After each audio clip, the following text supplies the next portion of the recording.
Hi everyone, this is Dhruva and my partner Rahul. We're going to be talking about our presentation of acceleration of a CNN for image registration applications.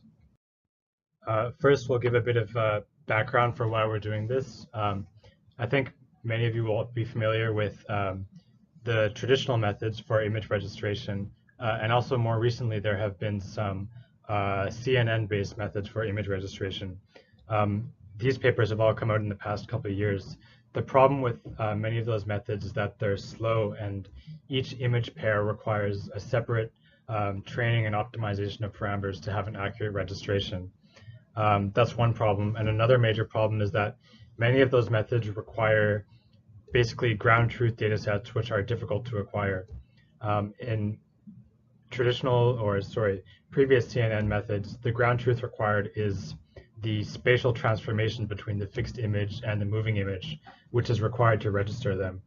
So in this work, we're using a data set which is more readily available, which is the basically the anatomical labels of various regions of interest in the medical image. Could be a tumor or various blood vessels or organs or something simple like that. And this kind of data set is more readily available, so it's easier to train networks of this kind. I would like to add that also another advantage of this method that we're going to use is that it's difficult to find labels of each and every anatomical region for all the images in the data set. So this kind of method also allows that flexibility that you need not have all the labels in the data set. It can be sparse, and which means that suppose you have a tumor in one data set and you don't have a tumor in another data set, that's allowed in this kind of registration method. And lastly, this method has the advantage of being able to be pre-trained once and then deployed for interest. You don't need any optimization procedure for every single image pair. Okay, in this slide, we're just showing the architecture of the CNN that we used. We just adapted this from a recent paper from 2018. This is reference number 1 in our references if you want to see more details about this architecture. Basically, it's a CNN with iterative downsampling and upsampling of the images. So in this case, the images might be the fixed and moving image, or it might be the fixed and moving labels, depending on whether we're doing training or inference. And the output of this network is called a dense displacement field, which is basically a transformation which is applied to the moving image in order to register it to the fixed image. To add to it, like you can see that we sort of have we downsample it to various resolutions, and all which are in here denoted by S0, S1, S2, and S3, and then we also upsample it and then use all these kind of different inputs from different resolutions and add them together to give your output transformation. So this also makes it more robust. Okay, next we're going to talk about the training scheme used in this paper and in our method. This is where we get to kind of like a key difference between this CNN method and previous CNN methods.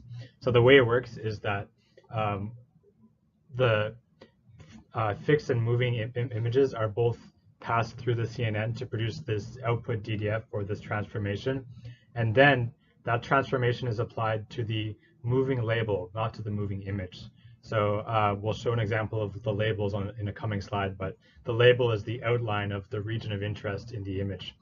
So the transformation is applied to the moving label, and then when we're calculating the loss to update the weights in the CNN, we're comparing the warped label to the fixed labels. We're not actually working with the images themselves when we're calculating these similarity measurements. And after that, when we're doing inference, now we can throw away the labels. We don't require any labels. For inference, the network has already learned to recognize and distinguish various labels. So we just pass the fixed and moving images into the network, and the moving image will be warped based on which labels are present and then overlaid onto the fixed image.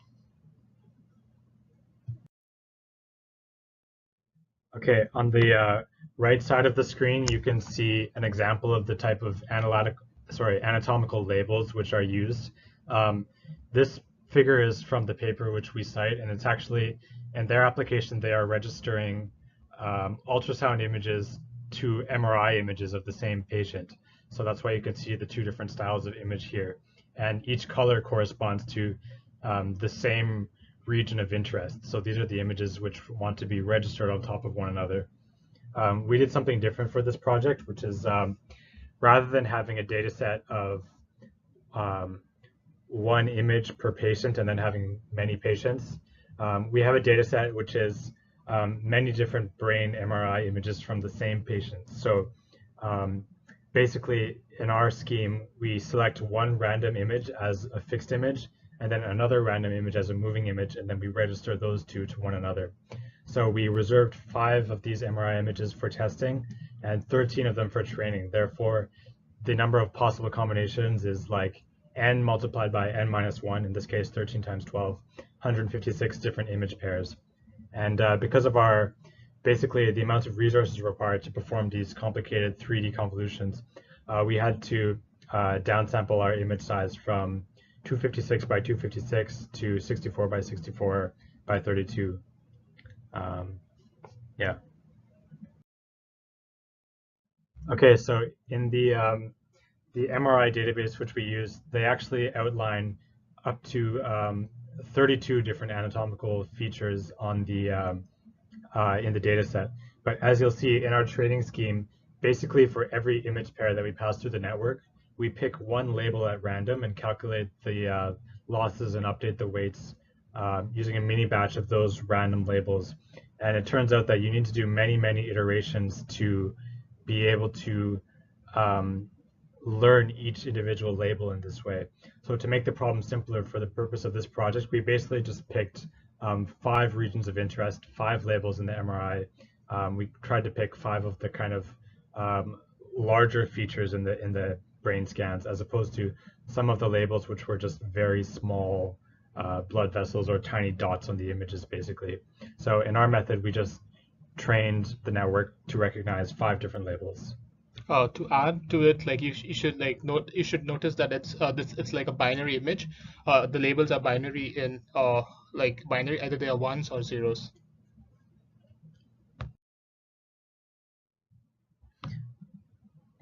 Okay, we have a couple more details here about the training. Basically, we set our learning rate to be 10 to minus 4, and we're using this thing called dice loss, which we've defined on the next slide. And using a 6 gigabyte GTX 1060, we trained it for about 4.5 hours or 10 epochs in order to get the results which we're showing in this.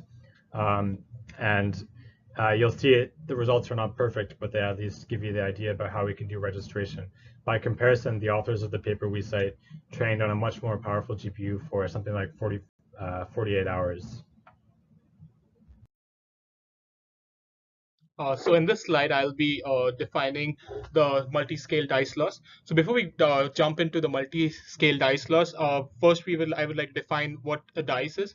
So a dice is basically like a dot product between 2 images. In this case, like the warped moving label and the fixed label, and then you normalize it by adding the summation of the like individual voxel labels. So it's sort of like if you have perfect overlap between the labels, then you would have the dice value to be 1. If there is no overlap, then the dice value would be 0.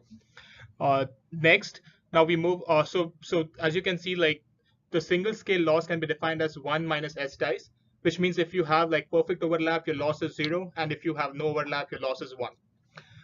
So in this, like we have adapted this loss from the paper that we have cited so many times. So in this paper, they define something called a multi-scale dice loss. So in this, what we do is like we take like a Gaussian filter, 3D filter, which is like which we take like different similarity scales, which are defined in this case by sigma. So we take sigma to be like, if it's sigma is 0, which means you have 0 standard deviation, so you take exactly the same label. But if you have like a huge standard deviation, which means you're just having the entire Gaussian noise as your label. So we use this for the, like, we add like a Gaussian, like we do convolution of the Gaussian filter with the warp moving label and a fixed label, and then use them to calculate the multi-scale loss. And we have like a set of these sigmas and we add them and take the mean of it, and that's defined as the multi-scale loss. So in our model, we use the deformation regularization to add to our loss function. So this deformation regularization is basically taking the various gradients of the DDFs and then taking like the summation of squares as of that as your regularization. So I would define next what a gradient of DDF is. So in this case, you can see like the DDF in x direction is given by you take the x like you take the second dimension of the DDF and shift it by 1 and take the difference between them, and that's your gradient in the x direction. Similarly, you can compute the gradient in the y direction by taking third the third dimension, and for z direction you take the fourth dimension. So that's how you compute the gradients of the DDFs. And similarly, we can also compute the double derivatives like DDF XX, DDF YY by just taking the double derivative of DDF X, DDF Y, and DDF Z. So what this deformation regularization does is like the DDF sort of gives the transformation of like individual voxels to it takes one voxel to some different position. But if you have like this DDFs like this the gradients to be very large, then it's possible that it would take two neighboring voxels to a completely different take them too far away from each other, which would deform the image very highly, which is not practical. And so this regularization makes sure that the deformation is not too huge, and it's like something that is it's a practical like the output is something that is what is practical.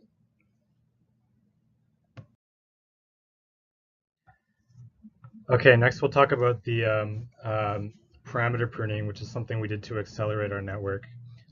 Basically, we trained our model, but our model is certainly far from optimized given the hardware constraints that we have.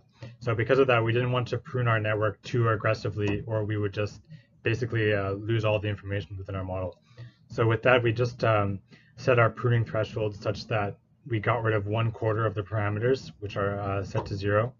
And you'll see in the next coming slides how that affected our registration accuracy after the fine tuning.